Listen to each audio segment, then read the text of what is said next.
It's a great pleasure to be here with one of the greatest gurus in the history of VR in Canada. Video games especially. Yep, video games in VR. Yeah, I'm really glad to have you, Pierre, with me today on this amazing event. And for me, because I was interested in gamification for years. It's the first time I meet a real guru, so I'm impressed also. Thank you. So, Pierre, let's get started by telling us more about your expertise and how much I've heard that you started a lot of business and startups in games and virtual reality. Please tell us more about your experience in that field. All right, so I used to be a lawyer and for years, and all of a sudden I got a client in the video game industry. And I decided that I loved that because I was also a musician, not just a lawyer.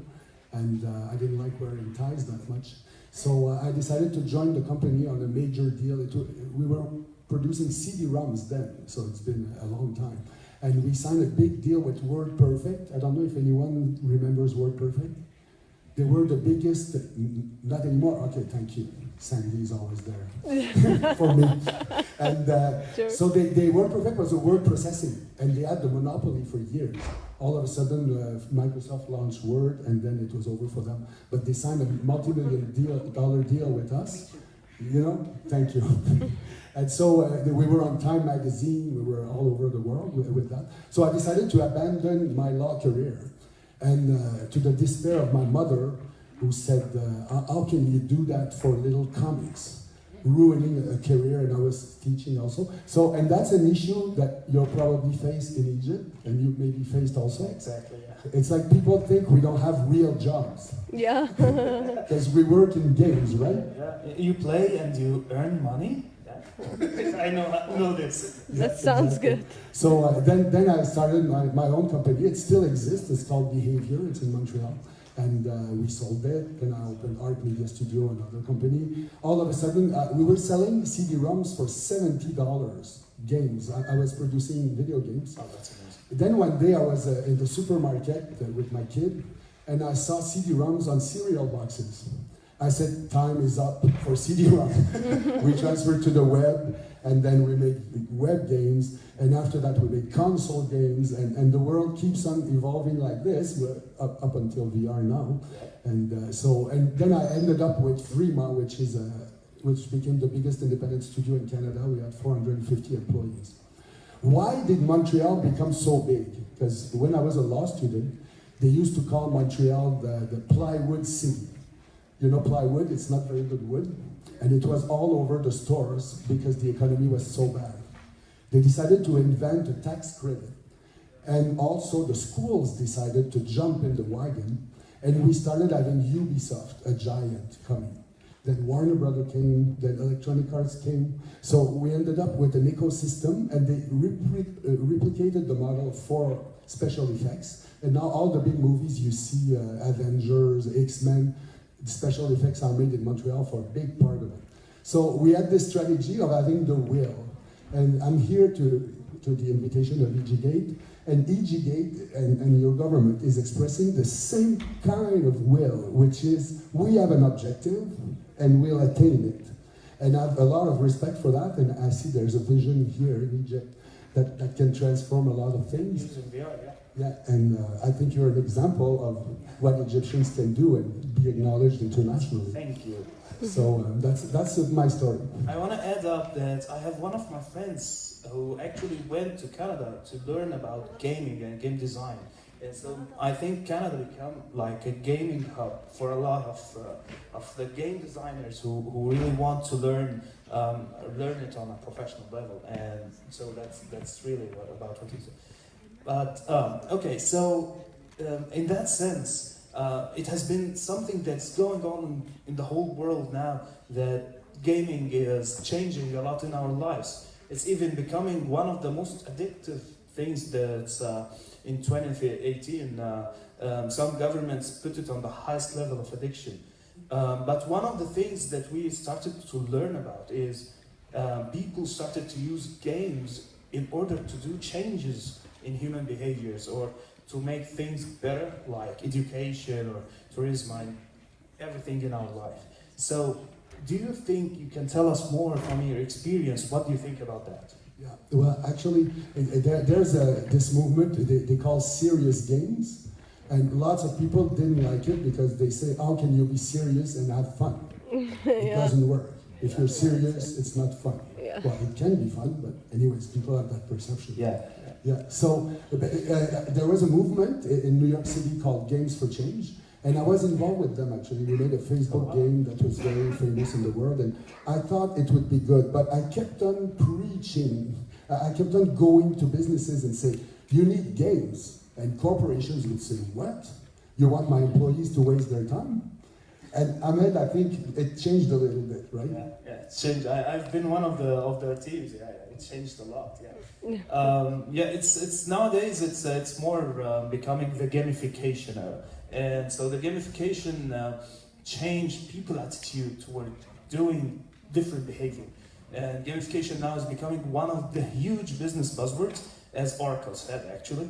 And I remember I used to be working in Hewlett Packard 2 years ago for 7 years. And we have done huge projects that actually changed how employees work. And so gamification started to change the mindset of people, how they work, how they learn, how they have the experience inside an app.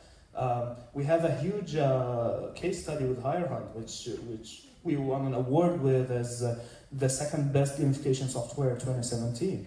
And from that aspect, I have to say gamification was one of the change in history of how people think user can interact with their system or their process. From this, I want to talk more about how do you think we can use gamification like subject and tourism, for example. So tell us, please. Yeah, well, technology, like everything else, it's neutral and you make use of it. Good use of it or bad use of it. Yeah, VR, for example, is the new trend. Artificial intelligence is coming, big data is there, cloud is there. So for 25 years I saw buzzwords coming, fading, some staying, and now it's VR. VR obviously is not the answer to all our problems, but my theory about that is technology will be good if it provides access.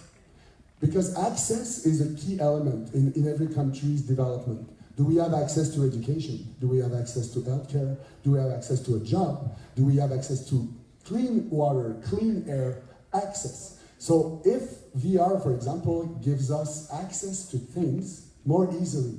For example, you're in Cairo, you want to study in Harvard. And through VR, you can attend the course. You gave access.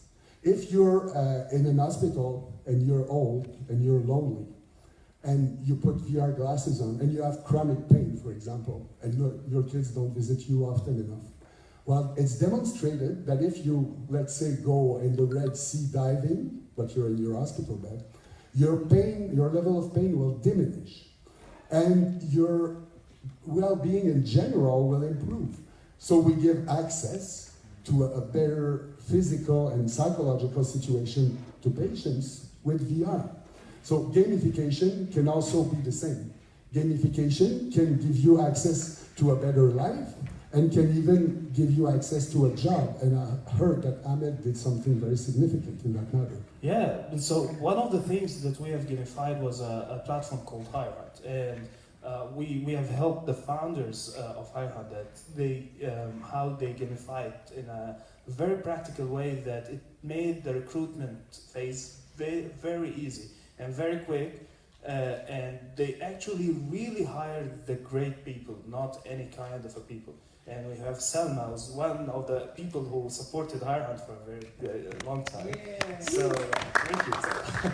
And as one of the founders of Gampact, which is a gamification consultancy agency, we have been challenged always and always about how can you change the behavior of employees and education. And the challenge that we always face the same problem. People are bored. We are living something called the engagement crisis. And so the engagement crisis is you always have something that's engaging you from what you should be originally doing. And gamification help you to keep your mind focused on the rewards that you're trying to gain in order to gain better results and gain access and give you a better experience, you know. So from this, let's turn out to the amazing project you're going to have here and tourism and how we are going to try to change the tourism in Egypt through VR. Please tell us. Yeah, I think. Well, I taught Egypt at very many beautiful sites and lots of art and archaeology, but I never knew that there was an enormous amount of historical site, beautiful natural places, and I'm discovering this coming here, and I think that these richness that stemmed from the beginning of humanity deserve to be shared as many ways as possible. And again, we can talk about access, and so some people, they're too old to travel, or too young, or some people just want to know about it more before coming here. So I think that technology can provide access in all those ways to those people. If it's either promotional, by being promotional, you can show it in a way that's immersive and that makes you feel like you're there almost, but it's not as hot as being there, so it's a teaser. You say, you try this, oh my God, I'm gonna go there. If you can't go there because you're 85 and you dreamt of going to Egypt all your life, you'll have access to Egypt in your living room. So these are magic things that can be done. Exactly, yeah. And I want to add up something amazing. You have access and you have experience. So whatever you're trying to have always is seeing pictures, which is not reality. But when you try to get inside the experience, it's different. You're immersed and you try to see things in 3D. You try to live it, not just see it. And there is a huge amount of projects around the world that have proven how much people are amazed by such experiences. For example, Alibaba tried once to have an experience using virtual reality to have people like go online shopping by actually experiencing going inside the shop and see products inside it. And that was amazing. So I think it's exactly the same idea. You get to Egypt before you actually think about going to Egypt. Yeah. Exactly. And if you're claustrophobic, you can visit the pyramid without suffering from your ailment. Yeah. Maybe ride a camel. Yeah. Or you can dive under the sea. Lots of people would love to dive under the sea, but they feel like a little bit uncomfortable about the breathing part. So there's lots of things like that. So, and I think Egypt, I understand from our discussions that Egypt has a lot to offer. Egypt was perceived by too many people as turned to the past. But this event demonstrates once again, and thank you so much for that. I really am touched by the warmth of the Egyptian people, their sensitivity and their intelligence. And you really have what it takes to succeed in that new era. Thank you. Thank you. Thank you. We have